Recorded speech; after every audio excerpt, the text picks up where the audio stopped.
एक महत्त्वाची बातमी आहे। अमेरिकेची अनेक लढाऊ विमानं कुवेतमध्ये कोसळली आहेत। कुवेतच्या संरक्षण मंत्रालयाने या संदर्भातली माहिती दिली आहे।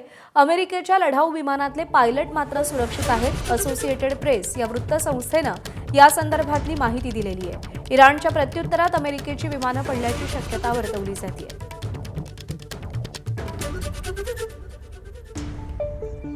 Lieutenant colonel Satish Dhage sir सध्या आपल्या सोबत आहेत। सर, अमेरिकेची लढाऊ विमानं कुवेतमध्ये पडल्याचं सध्या कळतंय। सध्या जी काही परिस्थिती निर्माण झालेली आहे ती परिस्थिती पाहता हे सगळं कोणत्या दिशेने जात आहे असं वाटतंय?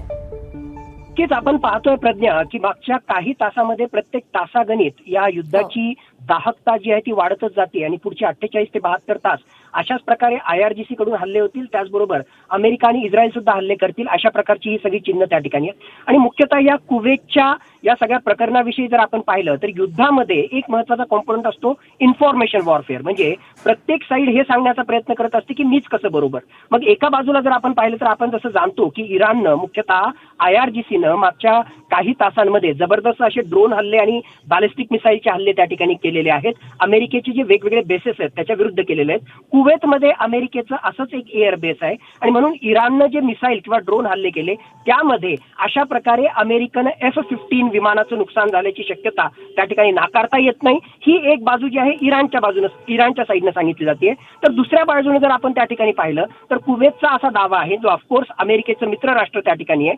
तर कुवेतचा असा दावा आहे की एअर डिफेन्स सिस्टम मध्येच काही चुकी त्या ठिकाणी झाल्यामुळे त्यांचं स्वतःचं विमान त्या ठिकाणी पाडण्यात आलं। जसं मी सुरुवातीला म्हटलं की युद्धामध्ये दोन्ही दावे प्रतिदावे त्या ठिकाणी होत असतात। सत्य काय हे येणारा काळच त्या ठिकाणी सांगेल। पण एक गोष्ट मात्र नक्की की अशा प्रकारचा संघर्ष हा येणाऱ्या काही तासांमध्ये आणखी त्या ठिकाणी वाढतच जाणार आहे।